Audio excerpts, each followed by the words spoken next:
Furthermore, it argued that Dangote Cement was not a nominee or agent of government agencies, which are defendants in the suit, and is not acting on their behalf.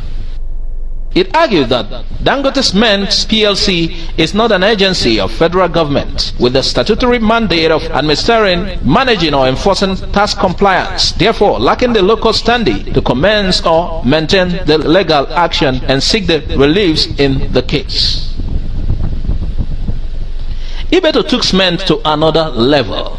It signed a contract agreement of $368 million with a China company, Zhejiang Sinoma Engineering Design and Research Institute Company Limited, to produce 6,000 metric tons of cement in Enugu State, southeast Nigeria.